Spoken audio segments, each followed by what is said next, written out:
في كتير طرق وسط الحياة تاهوا فيها ناس، وطرق تبان مفروشة ورد وتنتهي بألم وضيق، لكن الطريق للفرحة وطريق الخلاص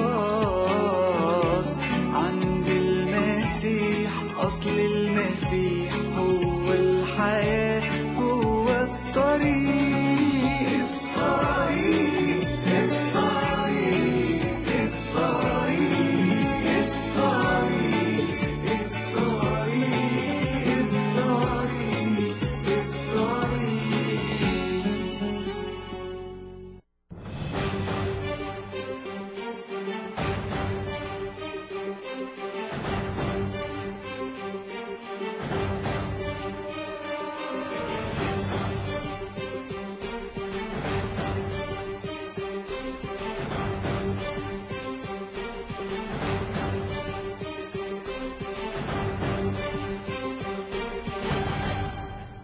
Welcome to The Way TV.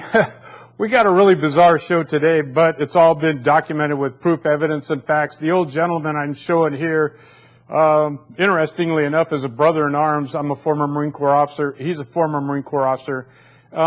In today's show, I'm going to link this former Marine Corps officer, his name is Thomas Thorkelson, to the Muslim Brotherhood. This is one of the, he's a member of the LDS and pretty big player in Orange County, California. Back in 1999, Mr. Thorkelson was able to convince the United States Marine Corps at the old El Toro Air Base in Irvine, California, to open their doors for the Muslims to come in there and use the facility for Ramadan. Mr. Thorkelson, former Marine Corps pilot, he arranged for this, the Marine Corps, to open their doors, and he thought perhaps maybe as many as 5,000 or 6,000 Muslims would show up.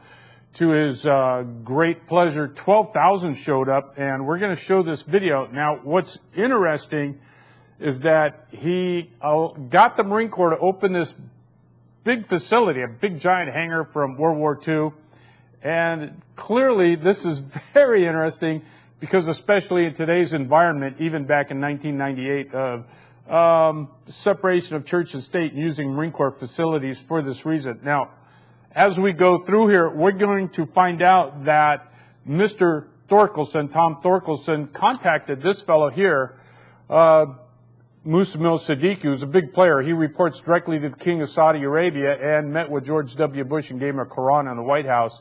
And this gentleman here, Musamil Siddiqui, we also see him here, Musamil Siddiqui with the King of Saudi Arabia, Musamil Siddiqui, and a rabbi. And they're involved in interfaith. Siddiqui is linked with all kinds of proof, evidence, and facts to this now dead man who was in charge of controlling the 19 guys flying into the World Trade Center from San Diego, California, just a few miles south of Irvine, by the way, Anwar al-Awlaki. And here is a blurry picture, but clearly a picture of Musamil Siddiqui, the buddy of Tom Thorkelson, who invited him to come and speak up, who permitted the Muslims to meet in Irvine at the Marine Corps base. Musamil Siddiqui, good friends with acknowledged member of the Muslim Brotherhood. Siddiqui, by the way, is a member of the Muslim Brotherhood. And this guy here in Corona, California, not too far away from Irvine, California, and San Diego. The 4 fingers means he's Muslim Brotherhood, and this symbol here means he supports ISIS. And here we have Siddiqui, again, with George W. Bush in the White House giving him a Quran.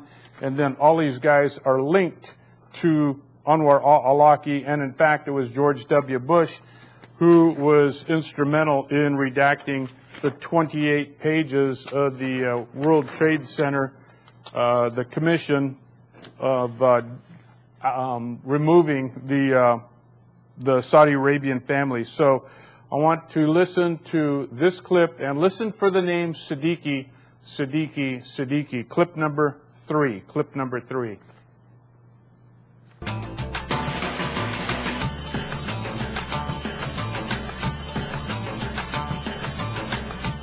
Ramadan changes every year by some number of days, a couple of weeks. And I was told by a leader in the Islamic community, Dr. Siddiqui, that they didn't have a place and that they had been turned down by all of the different venues that might provide. Very hard to hear, but the name is clearly there, Siddiqui. Now, what's really interesting is under Islamic theology, the word for a polytheist is the word shirk. It's pronounced the same way that you and I would say a 14-year-old boy is shirking his duties to take out the trash or clean the house or something of that nature. Shirk. Shirk, by the way, according to the Quran, 860, which is the logo of the Muslim Brotherhood down here, logo of the Muslim Brotherhood, which Muslim Siddiqui, the guy that Thorkelson just mentioned there as they were getting the facility from the federal government, United States Marine Corps is a member of the federal government, to use it for religious purposes. Surah 860 at the bottom of the Muslim Brotherhood logo, which Muslim Siddiqui is a member of, and the guys that I showed you, including Anwar al-Awlaki, who coordinated the 19 guys flying into the World Trade Center, all members of the Muslim Brotherhood. This verse down here says to wage war and terrorize the infidels. In Islamic theology, a shirk, which is what this guy is, he's a polytheist. Now, a lot of people don't really fully understand the LDS theology, but real brief, like in LDS theology from Brigham Young, he believed and postulated that people, well, Mormons are just ordinary people who are becoming gods. Now, I'm just saying that because that's what the basic fundamental sine qua non of the LDS theology is that you're born a human being, and if you're a good Mormon and do the things that you're supposed to do, the gospel as they present it, then you get to become your own God and you get to have, you know, your own planet and populate it. Okay, so each one of the Mormons becomes a god. Well, that's the basic definition of a shirk, a polytheist. So under Islamic law, they don't like shirks. They don't like polytheists. So it becomes obvious, why is the leadership of the LDS, which I have now, I'm moving to somebody a little bit more senior than this gentleman who is a shirk, a believer of the polytheists. Why are the Muslims who consider Christians, Orthodox Christians, those who believe in God the Father, God the Son, God the Holy Spirit, that's an Orthodox Christian. The Muslims believe that's polytheism. They believe that's being a shirk, and that's what they're talking about in the Muslim Brotherhood logo, Surah 860, to wage war and to terrorize the infidels. Now, this is the current president of the LDS, Dieter Uchtdeuth, if I said that correctly. Now, he, believe it or not, he is a shirk, and he also has reached out through the facilities of the LDS Church to have this gentleman here, again, Muslim Siddiqui, come up and speak in the Khadijah Mosque in Salt Lake City. And in fact, the quote on this right here with Muslim Siddiqui, whom I've met face to face 3 times, by the way, in an interfaith panel, speaks out against acts of extremism, which is what he was doing up in Salt Lake City. And Muslim Siddiqui, who adheres to Surah 860 to terrorize and wage war against the shirk or the infidel, he said in a quote, as a dedicated organization to defend the rights of Muslims and to promote better understanding of Islam, CARE, Council on American Islamic Relations, which is Muslim Brotherhood, and adheres to this also. And the guy with the 4 fingers I showed earlier, this character here is a big-time player in Muslim Brotherhood, and linked, by the way, directly to Anwar al-Awlaki, who coordinated the people that flew in the World Trade Center. So, better understanding of Islam, CARE is indeed eligible to receive part of the zakat funds for its programs and services. Now, zakat for you and me, and for the LDS, is, we see that as nice, naive people, zakat as a way to get money to the poor. Well, the money to the poor in Islamic circles is to the people surviving family of suicide bombers who go out and blow up and kill people. I know that for a fact. My own son was suicide bombed, and the reason we knew he was going to get suicide bombed was because the Muslim asked him early in the morning, are you high rank or low rank? And people like Mohammed Siddiqui and the Muslim Brotherhood, they go out and they look to get more and more funds and more money by doing that. So this all goes back to this interfaith, and there was an interfaith meeting not too long ago. Leading Jordanian Muslim and Christian leaders praise Utah, BYU, LDS Church, while spreading the message of interfaith peace. Now, a lot of people, they think that this interfaith is really cool, good stuff. I see it as being very dangerous, and the reason I see it as being very dangerous is because I know for a fact, here we go, that the King of Saudi Arabia is indeed helping and funding it. Here we have Siddiqui, again, member of Muslim Brotherhood. Here we have a guy, King Abdullah of Saudi Arabia, who funds terrorism, and we have a very naive rabbi here, and they're all working together on this concept that under interfaith we can all get along together. But of course, people like Tom Thorkelson don't want to know the truth. He calls me and people like me bigots and racists. But it's interesting. One of his favorite things to call people is anti-Mormon. But it's interesting, if he's a shirk, a polytheist, and he's being accepted by the Muslim Brotherhood who hate shirks and polytheists, I'm just beginning to wonder who really is the anti-Mormon. Is it this guy here, Tom Thorkelson, who seems to accept Islam, which exists to hunt down and kill the shirks, the polytheists? So it appears to me, through being naive, wantonly naive, or directed by the leadership of the LDS Church, like this guy here, who's the first counselor, Henry B. Eyring, counselor to the presidency of the LDS. He was involved in this interfaith thing also to meet and discuss things so that they could solve all the problems through interfaith, which really is just a bogus way how to fool people. And in fact, it says in the article this week, they carried some guys from the Middle East, from Jordan. This week, these two Muslims carried the message to Utah and BYU and made new friends with Latter-day Saints leaders meeting Wednesday with Henry B. Eyring, the guy that I just showed, this guy here, and with the president of the LDS, Dieter Uchtdorf right here. Now, it's interesting. I'm going to read a quote now from Joseph Smith, and this stuff seems silly and whatnot, and it's like immaterial, but this is how ISIS, the Muslim Brotherhood, Al-Qaeda, Boko Haram, Taliban, this is how all of these guys are going across the whole world. So what happens in little tiny Utah happens in gigantic, great big California with 38 million people. It happens in New York, it happens in Paris, it happens in Sweden, it happens all over the place. Joseph Smith, a very interesting character, a very charismatic, brilliant guy. He was a handsome guy if this is what he really looked like. But I'm going to read from the church history, number 3:167. The prophet Joseph Smith inculcates the notion, and it is believed by every true Mormon, that Joseph Smith's prophecies are superior to the laws of the land. That would include superior to the Constitution.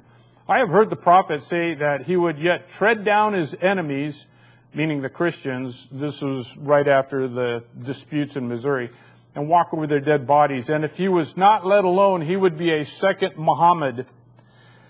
He would be a second Muhammad to this generation, that he would make it one gore of blood from the Rocky Mountains to the Atlantic Ocean. That, like Muhammad, whose motto in treating for peace was the Quran or the sword.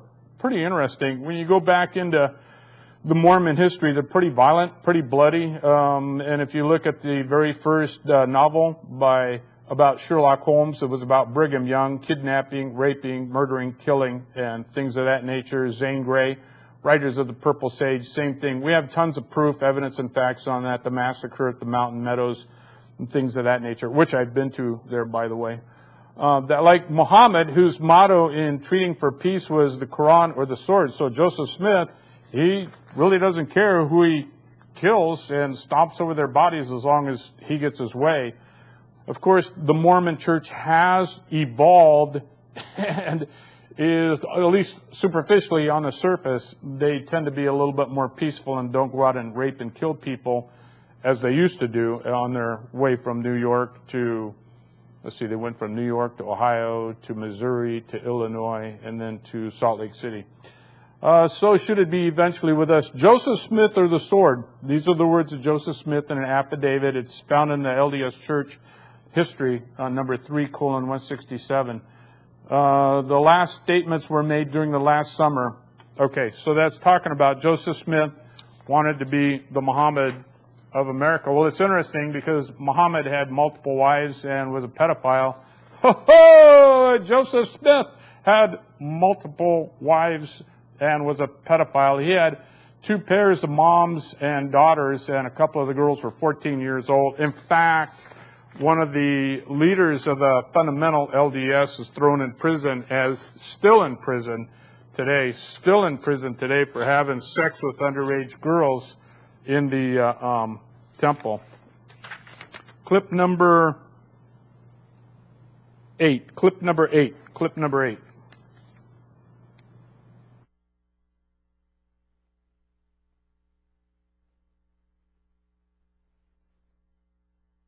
I am the voice of God. And anyone who doesn't like it will be hewn down. On September 11th, 1857, in an unspoiled valley of the Utah Territory, and in the name of God, 120 men, women, and children were savagely murdered. Who ordered the massacre and why has been hidden in a cloak of secrecy and conspiracy, and the reputation of one of this nation's mightiest religious figures has been preserved and protected until now. Mormons, do your duty! Jehovah created me. All right, so now what happened was that at this mosque here in Salt Lake City, which I've been to this mosque, I used to live up there in Salt Lake City. I was checking out the relationship between the LDS and the Mormons, and it's pretty significant. It's very interesting that the thing that gets me the most is each group is using each other group. The Mormons are using the Muslims are using the Mormons. What's interesting to me is that the Mormon Church considers itself to be very powerful. They're worth somewhere between $50 and $100 billion, so that's pretty powerful. And they have about 18 million people worldwide, and they're gatekeepers. They're all over the United States doing significant things. And most of the stuff they do is really good on the surface. The kids on the bicycles with the white shirts and whatnot.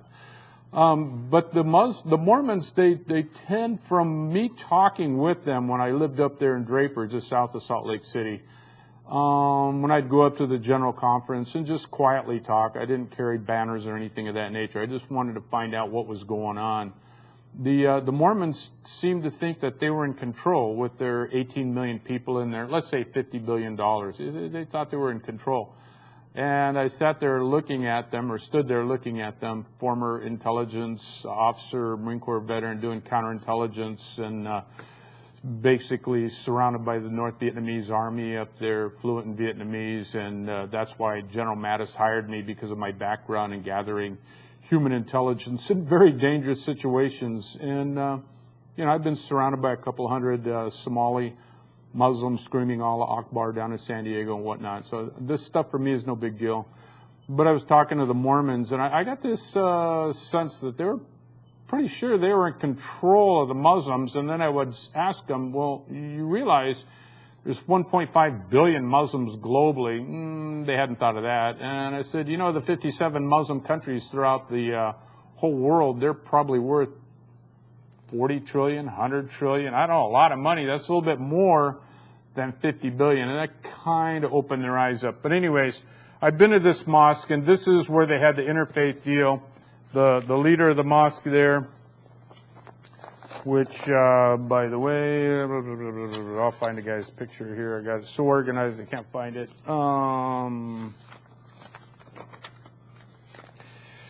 Okay, but the leader of the mosque there, I've got it right in front of me. I will find it during the next clip. But the leader of the mosque, there, was right there. There he is. It's Imam Mohammed Shoyab Metar, Islamic Society of Great Salt Lake City. Whenever it says Islamic Society of, that means they're Muslim Brotherhood, and he's linked to Siddiqui, he's linked to Tom Thorkelson, the Khadijah Mosque and whatnot. They're members of the Muslim Brotherhood. There's a bunch of them. They're making speeches and stuff about the refugees, the stuff that Donald Trump has been talking about, and correctly, you know, self-defense. You cannot stop self-defense. You cannot limit self-defense. Necessity is a form of self-defense. Necessity cannot be limited by law, since what is otherwise unlawful, necessity makes lawful. Self-defense or stopping a murder. If you see a murder in a private residence, in order to stop that murder, say they're murdering a little kid 4 or 5 years old. If you see that murder, and in order to stop that murder, you have to break the law 4 times. Number 1, you got to trespass. 2, you got to break and enter. 3, you got to assault and batter. 4, you probably got to kill the perp. So necessity cannot be limited by law, since what is otherwise unlawful, necessity makes lawful.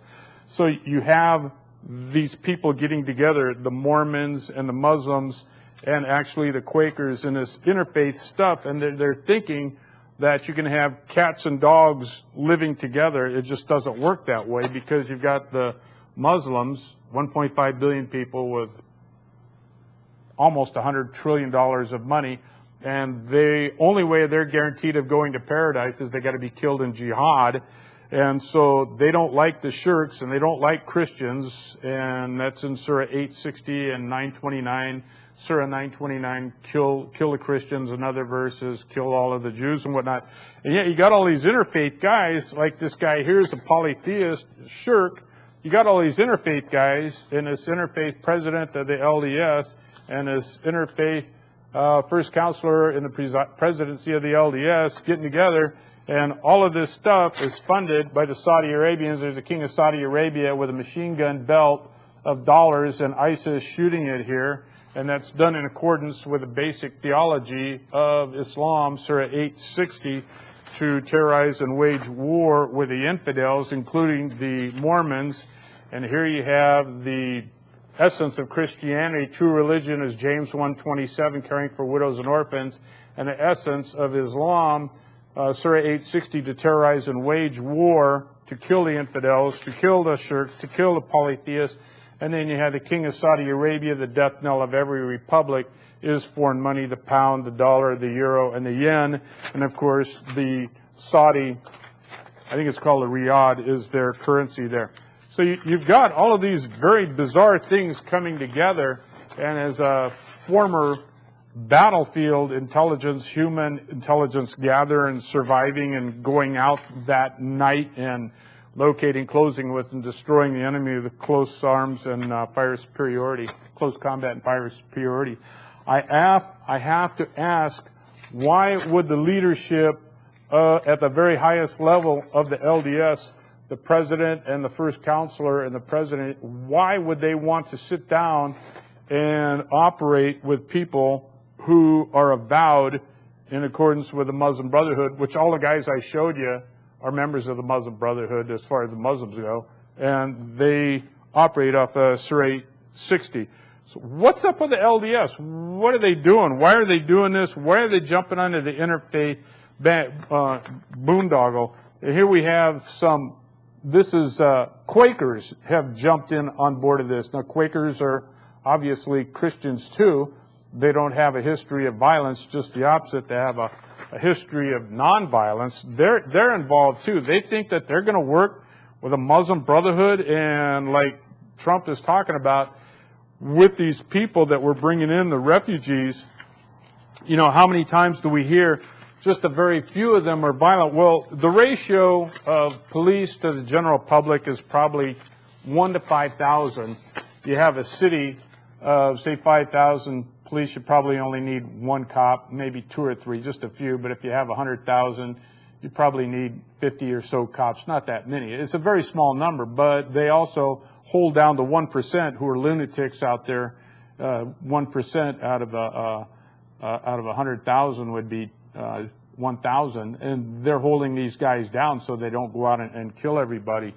This stuff with Interfaith and the LDS, the Quakers, and Tom Thorkelson, the Marine Corps working together to open up, in breaking, the law about separation of church and state, the president of the LDS, who's a shirk, a polytheist, and the first counselor on the presidency of the LDS. What are they doing? Why are they doing this? If you're an LDS, you can call me an anti-Mormon or a bigot or anything else, but you know what? I'm just showing proof, evidence, and facts. I'm asking questions. I want to know, what is at the bottom of this? Why is the LDS Church, why are they involved? Now, me as a skeptic, but more like, I'm curious. I always want to know. Yeah, curiosity killed a cat. I'm still alive, so that's pretty good. I'm not a cat either. I want to know, what are these guys all about? Why are they doing this? Why are they doing this? And to me, they have yoked together in an unholy alliance, satanic alliance, that they think they're going to come out on top. The Muslims think they're going to come out on top. The LDS think they're going to come out on top. The Quakers, I think they're just silly, naive people. They don't have a clue what's going on. I've confronted Quakers, women, holding banners with Muslim Brotherhood, and I told them to their face, lady, these guys are Muslim Brotherhood. I know these guys. These guys want to knock you down. They want to rape you. They want to kill you. It was pretty interesting. All right. Clip number one.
Okay, so you got Tom Thorkelson, one of my brothers in arms, former Marine Corps officer, and he's working with one of the top leaders of the Muslim Brotherhood, who reports directly to the King of Saudi Arabia.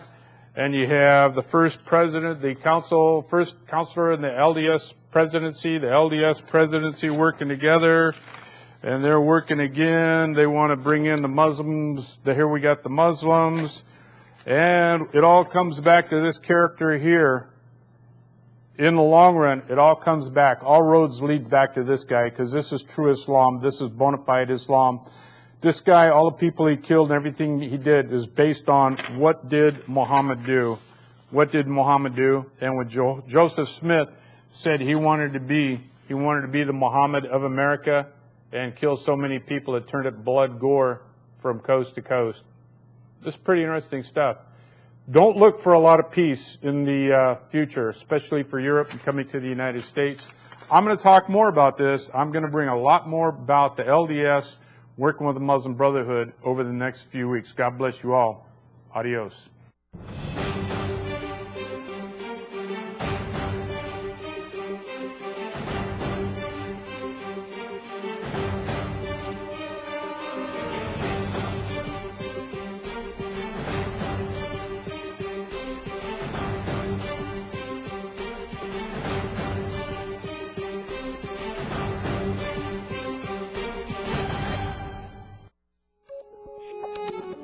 في كتير طرق وسط الحياة